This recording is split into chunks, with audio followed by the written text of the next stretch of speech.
నమస్తే. ప్రపంచ పరిణామాలు చూస్తుంటే నిజంగా పెద్ద దేశాలు కూడా ఇబ్బంది పడుతున్న పరిస్థితి అమెరికా ఆంక్షలతో ముఖ్యంగా. అయితే భారత్‌కు సవాలేనని చెప్పొచ్చు ఈ పరిస్థితులు, ఈ పరిణామాలు. అయితే ప్రత్యామ్నాయ మార్గాలు చూసుకుంటోంది భారత్. ఇతర దేశాలతో ఒప్పందాలు జరిగినాయి, ఇంకా జరగబోతున్నాయి.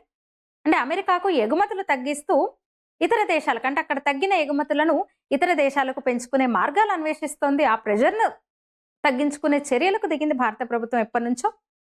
ఇప్పటికే అనేక దేశాలతో, అనేక సమూహాలతో ఫ్రీ ట్రేడ్ అగ్రిమెంట్స్ ఎఫ్‌టిఎస్ జరిగిపోయినాయి. అంటే వాణిజ్యాన్ని మరింత సులభతరం చేసేలా ఈ సర్వీసులు, ఇన్వెస్ట్మెంట్స్ వంటి రంగాల్లో భారత్ ముందుకెళ్తోంది. 2025లో అయితే అలాంటి ఒప్పందాలు చాలా జరిగినాయి, ఫ్రీ ట్రేడ్ అగ్రిమెంట్స్ అనేక దేశాలతో. 2026లో కూడా మరిన్ని, అంటే ముఖ్యంగా అమెరికా, చైనా ట్రేడ్ వార్ నేపథ్యంలో అంటే యూరప్, గల్ఫ్, ఆస్ట్రేలియా వంటి దేశాలతో ఒప్పందాలు పెంచుకుంటూ చైనాతో కూడా వాణిజ్య సంబంధాలని మెరుగుపరుచుకుంటుంది భారత్. ఇక ఇప్పటికే 13 యాక్టివ్ ఎఫ్‌టిఎస్ ఉన్నాయన్నమాట. దక్షిణాసియా దేశాలు ముఖ్యంగా Sri Lanka, Nepal, Bhutan, Thailand, Singapore, Malaysia, Japan, దక్షిణ కొరియా, మారిషస్, ఆస్ట్రేలియా, వీటితో పాటు 4 ముఖ్యమైన ఒప్పందాల మీద భారత్ సైన్ చేసింది. కొన్ని నెగోషియేషన్స్ జరుగుతున్నాయి. దీనివల్ల ఎక్స్‌పోర్ట్స్ పెరుగుతాయి, ఎగుమతులు పెరుగుతాయి, భారత్ నుంచి ఇన్వెస్ట్మెంట్స్ వస్తాయి, పెట్టుబడులు వస్తాయి. ఇక యూకేతో 2025 జూలైలో సైన్ చేసింది భారత్. ఏటా $34 బిలియన్ అమెరికా డాలర్ల మేర వాణిజ్యం పెరుగుతుందని అంచనా అన్నమాట ఈ ఒప్పందాలతో. ఒమన్తో కూడా సైన్ చేసేసింది. 98% భారత ఎక్స్‌పోర్ట్స్ డ్యూటీ ఫ్రీ అన్నమాట. టెక్స్టైల్స్, జెమ్స్, ఇంజనీరింగ్ గూడ్స్లో లాభాలు వస్తాయి. అది ఇప్పుడు 2026లో అమల్లోకి రాబోతుందన్నమాట. ఇంకా న్యూజిలాండ్తో కూడా, స్విట్జర్లాండ్, నార్వే, ఐస్లాండ్ 2025 అక్టోబర్లో ఒప్పందం జరిగిపోయింది. చిలీతో కూడా లిథియం మైనింగ్తో సహకారం కోసం చిలీతో కూడా ఒప్పందం చేసుకుంది. అయితే మధ్యలో నిలిచిపోయిన కెనడాతో కూడా ఇప్పుడు మళ్ళీ సంప్రదింపులు జరుగుతున్నాయి, చర్చలు జరుగుతున్నాయి. అట్లా భారత్ ఈ పరిణామాలను వేగంగా అందిపుచ్చుకుంటోంది. అన్ని దేశాలతో కూడా సంప్రదింపులు జరుపుతోంది, ఒప్పందాలు చేసుకుంటోంది, ఎగుమతులను పెంచుకునే దిశగా తీవ్ర ప్రయత్నాలు చేస్తోంది. ఇక మోదీ 2025లో చైనా కూడా వెళ్ళాడు. దీంతో చైనాతో కూడా ట్రేడ్స్ పెరుగుతున్నాయి భారత్కి. అనేక కంపెనీలు చైనా నుంచి భారత్కు షిఫ్ట్ అవుతున్నాయి. ఇక 2026 ఈ సంవత్సరం విషయానికి వస్తే ఆస్ట్రేలియా, న్యూజిలాండ్తో కూడా వాణిజ్యాన్ని పెంచుకోనుంది భారత్. ఒప్పందాలు, అగ్రిమెంట్లు జరుగుతున్నాయి ఇప్పుడు. ఇక EU ఒక కీలకమైన ఒప్పందాల దిశగా భారత్ మరో అడుగు ముందుకేస్తుంది యూరోపియన్ యూనియన్తో. జనవరి ఈ నెలాఖరు కల్లానే అవ్వబోతున్నాయి. అంటే ఎక్స్‌పోర్ట్స్, ఇంపోర్ట్స్, అంటే ఎగుమతులు, దిగుమతుల మీద ఆంక్షలు ఉండవు ఇంకా. అట్లా ట్రేడ్ అగ్రిమెంట్ కుదరనుంది.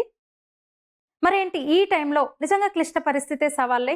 ఇలాంటి పరిస్థితుల్లో మనం ఏం చేయాలంటే స్వదేశీ, మన మంత్రం ఇప్పుడు స్వదేశీ ఒకటే మన మంత్రం కావాలి. భారత్ వ్యూహాత్మక ముందడుగును మనం అర్థం చేసుకోగలగాలి బాధ్యతగా. అసలు ఈ గొడవ జరుగుతుండగానే ట్రంప్ ఇష్టారీతిన సుంకాలు పెంచడము, కక్ష సాధిస్తుండడం మొదలవగానే గత ఏడాదే చాలా దేశాలతో, ఇందాక చెప్పిన నేను కొన్ని వివరంగా కూడా చెప్పినాను, చాలా దేశాలతో టైప్ అయిపోయింది భారత్. ఈ పరిస్థితిని అర్థం చేసుకోవాలి తప్ప అంతర్జాతీయ స్థాయిలో క్రూడ్ ఆయిల్ తగ్గినా కూడా, ధర తగ్గినా సరే భారత్లో పెట్రోల్ ధర ఎందుకు తగ్గట్లేదు అంటారు.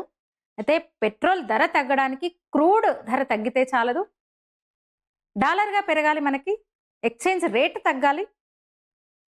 పెట్రోల్ ధర తగ్గితే కన్జంప్షన్ ఎక్కువైతుంది, కన్జంప్షన్ ఎక్కువైతే దిగుమతికి డాలర్లు ఎక్కువ కావాల్సి వస్తుంది. బయట నుంచి మనం ఏది ఎక్కువ కొన్నా కూడా, బయట నుంచి ఎక్కువ ఏం కొంటే అది ఎక్కువ పెరుగుతుంది. అంటే ప్రభుత్వం డాలర్లు ఖర్చు పెట్టడం తగ్గించే విధంగా మనం సహకరించాలి. అందుకు ఒకటే మంత్రం మళ్ళీ చెప్తున్న, స్వదేశీ. విదేశీవి ఏవి కొన్నా, ఏ వస్తువులు కొన్నా కూడా వాడు డాలర్లలో కన్వర్ట్ చేసుకొని పట్టుకుపోతాడు కదా. ఏ విదేశీ వస్తువు కొన్నా అంతే కదా. ఆ లాభాలు అటు వెళ్తాయి కదా, మనకు నష్టమే కదా. మనం డాలర్లు కొనాలి అంటే అదే స్వదేశీ. స్వదేశీ వస్తువులు మనం కొంటే మన మారకం అటు వెళ్ళదు, మన డబ్బులు మనకే ఉంటాయి. ట్రేడ్ అగ్రిమెంట్ ప్రకారం, WTO ప్రకారం ఏ దేశమైనా ఎక్కడైనా వ్యాపారం చేసుకోవచ్చు. ఇప్పుడు జపాన్ వంటి దేశాలు చూస్తే చిన్న దేశం జపాన్, అన్ని దేశాలు కూడా అక్కడ కూడా పెట్టుబడి పెడతాయి. కానీ వాళ్ళ దేశంలో తయారైన మాత్రమే కొంటారు. నిజంగా జపనీస్‌ని చూసి మనం నేర్చుకోవాలేమో. ఇది కేవలం మోదీ ఉన్నాడు, అక్కడ బీజేపీ ప్రభుత్వం ఉంది, ఎన్డీఏ ఉందని కాదు. ఏ ప్రభుత్వం అధికారంలో ఉన్నా, కమ్యూనిస్టులు రేపు అధికారంలోకి వచ్చినా, రేపు కాంగ్రెస్ పార్టీ అధికారంలోకి వచ్చినా, ఇంకే పార్టీ అధికారంలోకి వచ్చినా మనం చేయాల్సింది ఇదే. స్వదేశీ వస్తువులు మనం కొనగలగాలి, మనవి మాత్రమే మనం కొనాలి. ట్రేడ్ అగ్రిమెంట్స్ ప్రకారం, డబ్ల్యూటీఓ ప్రకారం ఏ దేశమైనా ఎక్కడైనా ఇంకే దేశంలో అయినా తన వస్తువులు అమ్ముకోవచ్చు, బిజినెస్ చేయొచ్చు. వాటి మీద ఆంక్షలు పెట్టలేము, అమ్మొద్దని ఆంక్షలు పెట్టలేము. కానీ మనం కొనకుండా ఉంటే చాలు, మన వస్తువులు మనం కొంటే చాలు. ఇది పాటిద్దాం ఇప్పటి నుంచి. స్వదేశీ వస్తువులు మాత్రమే కొనే ప్రయత్నం చేద్దాం మనం ఇక నుంచి అయినా. మీరేమంటారు? ఈ వీడియో మీద మీ అభిప్రాయం తెలియజేయండి. ధన్యవాదాలు.